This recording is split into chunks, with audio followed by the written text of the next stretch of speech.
सालों पहले गुमथा गांव में रहने वाला एक किसान काफी दुखी था। वो अपनी जीवन की छोटी छोटी परेशानियों को लेकर उदास रहता था और अपने दुख के बारे में लोगों को बताता फिरता था। एक दिन उसे किसी ने सलाह दी कि तुम गौतम बुद्ध के पास चले जाओ, वे तुम्हारी समस्याओं का कोई न कोई हल जरूर निकाल देंगे। उस व्यक्ति की बात सुनते ही दूसरे दिन वो किसान सीधे महात्मा बुद्ध के पास पहुंच गया। गौतम बुद्ध के पास पहुंचकर उन्हें प्रणाम करते हुए उसने बताया कि मैं एक किसान हूं और मैं खेती करके जीवन यापन करता हूं। मैं यहां अपनी समस्याओं का समाधान लेने के लिए आया हूं। दरअसल कई बार हमारी फसल अच्छी होती है तो कभी बिल्कुल भी नहीं होती। इससे मैं बहुत परेशान हो जाता हूं। इतना कहने के बाद किसान ने आगे कहा कि मेरी पत्नी है और वो मुझसे बेहद प्रेम करती है, पर कभी कभी वो मुझे बहुत परेशान करती है। उससे मैं तंग आ गया हूँ और कभी कभी लगता है कि अगर वो मेरे जीवन में नहीं आती तो मैं कितने अच्छे से रहता। इस तरह वह अपनी सारी परेशानियां महात्मा बुद्ध को सुनाता रहा और वो उसकी बातें सुनते रहे। जब तक किसान बात कर रहा था तब तक गौतम बुद्ध एक शब्द भी नहीं बोले। वो बस ध्यान से किसान की ही बातें सुन रहे थे।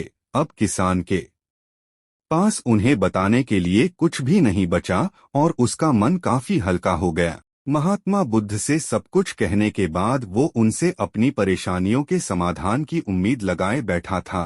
काफी देर तक गौतम बुद्ध के जवाब का इंतजार करने के बाद किसान ने ऊंची आवाज में महात्मा बुद्ध से पूछा, क्या आप मेरी समस्याओं को लेकर कुछ नहीं कहेंगे?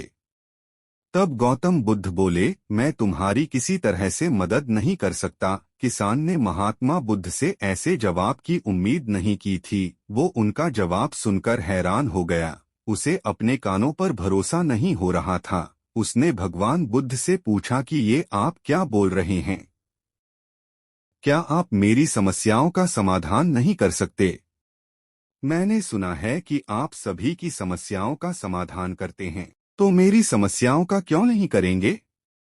महात्मा बुद्ध इस बात पर किसान से कहते हैं कि आपके जीवन में जितनी कठिनाइयां हैं उतनी हर किसी के जीवन में होती है और सबको अपनी छोटी समस्याएं भी बड़ी लगती हैं।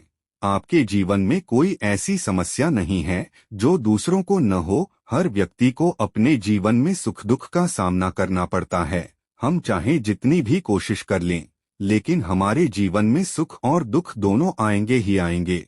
कई बार हमारे अपने हमें बेगाने लगने लगते हैं, तो कई बारी बेगाने हमें अपने लगने लगते हैं। सभी का जीवन ऐसी समस्याओं से घिरा हुआ है जिसका कोई समाधान नहीं है। अगर किसी के जीवन से एक समस्या जाती है तो दूसरी समस्या आ जाती है।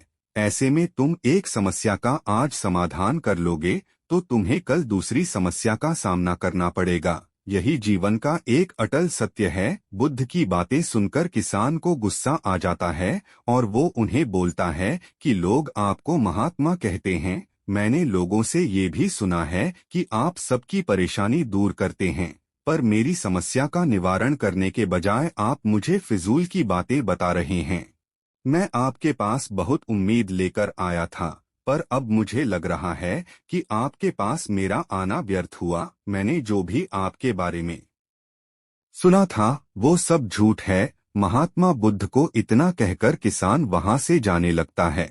तभी उससे भगवान बुद्ध कहते हैं कि तुमने जो समस्याएं बताई हैं उनका मैं समाधान नहीं कर सकता, पर मैं तुम्हारी दूसरी परेशानी का निवारण कर सकता हूँ। बुद्ध की बातें सुनकर किसान हैरान हो गया और बुद्ध से कहता है कि मैंने जो समस्या बताई उसके अलावा मुझे कोई और समस्या नहीं है, और है भी तो मुझे उसका ज्ञान क्यों नहीं है? बुद्ध उनसे कहते हैं कि आपकी समस्या यह है कि आप नहीं चाहते हैं कि आपके जीवन में किसी तरह की समस्या हो, खुद को किसी तरह की समस्या न हो। ये सोच रखना ही दूसरी समस्याओं का कारण बनता है।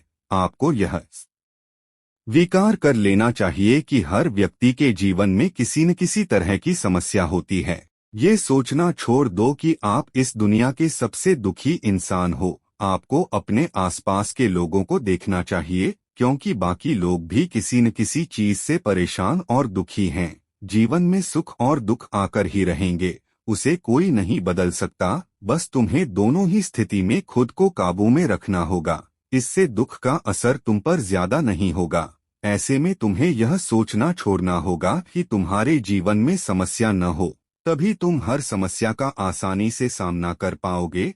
बुद्ध की बातें सुनकर किसान उनके पैरों पर गिर गया और उनसे माफी मांगने लगा। वो समझ चुका था कि महात्मा बुद्ध उससे क्या कहना चाह रहे हैं।